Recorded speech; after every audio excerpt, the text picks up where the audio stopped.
নমস্কার বন্ধুরা, আপনাদের সবাইকে সীমার রান্নাঘরে স্বাগত। আজ আমি রান্না করব কুমড়োর শাক। তো কুমড়োর শাক রান্না করার জন্য দেখুন আমি এখানে কত সুন্দর সুন্দর কুমড়োর শাক নিয়ে এসেছি, জমি থেকে একেবারে কেটে টাটকাটা।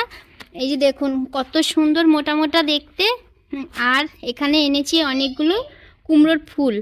তো এই ফুলগুলো আজকে আমি রান্না করব, কিন্তু ভিডিওটা আমি আপনাদের দেখাবো না। আজকে শুধু কুমড়োর শাকের ভিডিওটাই আপনাদের দেখাবো।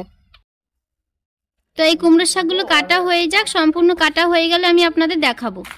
যে দেখুন কুমড়োর শাকগুলোকে আমি কেটে বেছে পরিষ্কার করে ধুয়ে নিয়েছি, ধুয়ে রেডি করে নিয়েছি একেবারে। তো এখন এই কুমড়োর শাকটা আমি কি দিয়ে রান্না করব, এর সঙ্গে কোনো আলু টালু আমি কিচ্ছু দেব না। এর সাথে শুধু আর একটা উপকরণ দেব, সেইটি হলো আমি এখানে এই যে দেখুন এখানে আমি আতপ চালকে বেটে নিয়েছি। আতপ চালকে ভিজিয়ে রেখেছিলাম 1 ঘন্টা আগে, তো সেটাকে আমি বেটে রেডি করে নিয়েছি। তো এই রেসিপিটা আমি আজকে কাঠের উনুনে রান্না করব। তো সেটা কিভাবে রান্না করছি আপনারা দেখতে থাকুন আর আমার সঙ্গে থাকুন, আমার ভিডিওটা পুরোটা দেখুন, স্কিপ করে যাবেন না। তার জন্য উনুনে একটা কড়াই বসিয়ে দিয়েছি আমি। কড়াইটা গরম হয়ে গেছে, কড়াইতে এখন আমি দিয়ে দেব সরষের তেল। কড়াইতে আমি তেল দিয়ে দিয়েছি 5-6 চামচের মতো। তো তেলটা গরম হচ্ছে, তেলটা গরম হয়ে গেছে। তেলের মধ্যে আমি দিয়ে দেব চিড়ে রাখা 2টো কাঁচা লঙ্কা। কাঁচা লঙ্কাটা একটু নেড়েচেড়ে আমি ভেজে নেব। লঙ্কাটা ভাজা হয়ে গেছে, এখন আমি দিয়ে দেব কেটে রাখা শাকগুলোকে। লঙ্কাটা ভাজা হয়ে গেছে, এখন আমি শাকগুলোকে দিয়ে দিচ্ছি। শাকটা আমি দিয়ে দিয়েছি কড়াইতে। এখন আমি নেড়ে চেড়ে একটু তেলের সঙ্গে মিশিয়ে নেব শাকটাকে।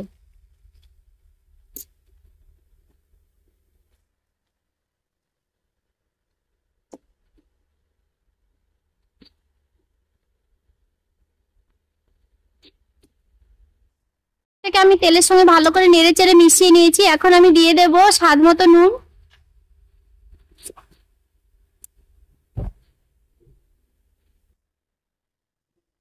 এখানে আমি 2 চামচ পরিমাণ নুন দিয়েছি। দিয়ে দেব পরিমাণ মতো হলুদের গুঁড়ো। তো হলুদের গুঁড়োটাও আমি দিয়ে দিচ্ছি।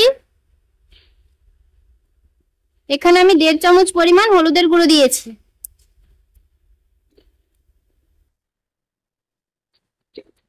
আর ঝালের জন্য আমি আরো 2-3টে কাঁচা লঙ্কা চেরা দিয়ে দেব। এবারে আমি নুন, হলুদ আর লঙ্কাটাকে শাকের সঙ্গে ভালো করে নেড়ে চেড়ে মিশিয়ে নেব।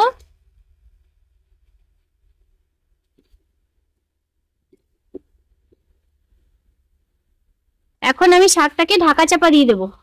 ঢাকা চাপা দিয়ে দিচ্ছি 1 মিনিটের জন্য। মিনিট হয়ে গেছে, এখন আমি ঢাকাটা তুলে দিচ্ছি। ঢাকাটা তুলে আমি আরেকটু নেড়ে চেড়ে দিচ্ছি। আর এখন আমি দেখব শাক থেকে কতটা জল বেরিয়েছে। এই যে দেখুন অনেকটা জল বেরিয়ে গেছে। এখন আমি আগুনের তাপটা একটু কমিয়ে দেব। দেখুন আমার কিন্তু শাকটা সুন্দর রান্না হয়ে এসেছে প্রায়। শাকের যে পাতাগুলো কিন্তু গলে গেছে, ডাঁটাগুলো খুব একটা নরম হয়নি। আর খুব বেশি সেদ্ধ করার প্রয়োজন নেই। এই শাকগুলো খুব বেশি সেদ্ধ করলে কিন্তু খেতে ভালো লাগে না। হালকা একটু শক্ত শক্ত ভাব থাকবে, তাতে করে শাকটার যে গুণাগুণটাও ভালো থাকে আর খেতেও কিন্তু ভালো লাগে। তো এখন আমি দিয়ে দেবো ওই যে চালটাকে আমি বেটে রেখেছিলাম, আপনাদের দেখিয়েছিলাম, সেই চালটাকে আমি চাল বাটাটাকে দিয়ে দেব। তো পুরো চাল বাটাটা আমি দেব না, অল্প সামান্য দেব, 2-3 চামচ পরিমাণ করেই দিয়ে দেব। দেখুন এখানে আমি চাল বাটাটাকে একটু জলের মধ্যে ভিজিয়ে নিয়েছি, যেহেতু বাটাটা ঘন হয়ে গেছিল সেই জন্য আমি এখানে 1/2 কাপের থেকে একটু কম জল নিয়েছি। জলটাতে আমি চাল বাটাটা গুলে তারপরে শাকের সঙ্গে দিয়ে দেব মিশিয়ে। আর এতে আমি আর কোনো মশলা ব্যবহার করব না, যেহেতু সম্পূর্ণ নিরামিষ রান্না করব আমি পেঁয়াজ রসুন ছাড়া, তাই কোনো রকম মশলাপাতি ছাড়াই আমি এই রেসিপিটা রান্না করব। তো আমার এই রেসিপিটা আপনাদের কেমন লাগলো সেটা কমেন্ট করে জানাবেন। যদি ভালো লাগে তাহলে লাইক করবেন, শেয়ার করবেন। আর যারা আমার চ্যানেলটা নতুন দেখছেন তারা অবশ্যই একটা সাবস্ক্রাইব করবেন, পাশে বেল আইকনটি ক্লিক করবেন, যাতে করে প্রতিদিন যে ভিডিওগুলো আমি ছাড়ছি সেই ভিডিওগুলো সবার প্রথমে আপনাদের কাছে পৌঁছে যায়। এখন চাল বাটাটা দিয়ে আমি রেসিপিটা কিন্তু সুন্দরভাবে রান্না করে নিয়েছি। দেখুন কত সুন্দর হয়েছে, দেখতেও কিন্তু দারুণ হয়েছে। খেতেও কিন্তু ভীষণ টেস্টি আর ভীষণই উপকারী এই শাক।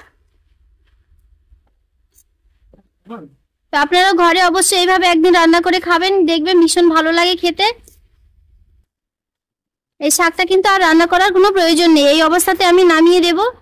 তো আপনারা সবাই ভালো থাকবেন, সুস্থ থাকবেন, সবাইকে টাটা।